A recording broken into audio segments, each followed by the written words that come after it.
हो, या नागपूर नगरीचे नेतृत्व करणारे माननीय खासदार नितीनजी गडकरी हे तिसरी निवडणूक आता होणार आहे त्यांची। तर आमचं असं म्हणणं आहे की आम्ही एक विचार अशा पद्धतीने मांडला लोकशाहीमधला, किंवा जो व्यक्ती काम करत आहे, कारण शेवटी असा व्यक्ती निवडून द्यायचा असतो की जो लोकांचे कामं करतो, जनसामान्याचा आवाज संसदेमध्ये पोहोचवतो, असं नेतृत्व करणारं व्यक्तिमत्व हे नितीनजी गडकरी आहे। तर मग त्यांची निवडणूक ही अविरोध व्हावी, त्यांच्या विरोधात कोणी कॅन्डिडेट उभं राहू नये, आणि तसंच विरोधी पक्षांनी पण मान्य केलेलं आहे की हा व्यक्ती काम करणार आहे। मग अशा वेळेस त्या लोकांनी पण एखादा त्यांच्या विरोधात कोणीही व्यक्ती उभा न करता त्यांची निवडणूक अविरोध व्हावी असा विचार।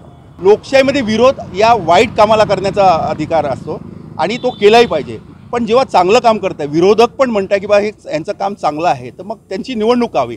निवडणूक कशासाठी केली जाते की निवडणुकीच्या माध्यमातून एखादा आपला प्रतिनिधी निवडायचा असतो, जो प्रतिनिधी चांगला आहे आणि चांगलं काम करत आहे, म्हणजे आपल्या मतदार क्षेत्रात नाही तर संपूर्ण देशामध्ये, म्हणजे विदेशातून पण अशा व्यक्तीची मागणी आहे, तर मग त्याची निवडणूक अविरोध का व्हावी नाही असा प्रश्न आम्हाला पण पडला। लोकशाही आहे, लोकशाहीमध्ये हा सगळा अधिकार आहे, पण एक विचार या पद्धतीचा आम्ही विरोधकांना पण भेटणार आहे, पक्षांना पण भेटणार आहे आणि त्यांना सांगणार आहे की बा जेव्हा चांगला व्यक्ती आहे तर त्याची निवडणूक अविरोधात झाली पाहिजे।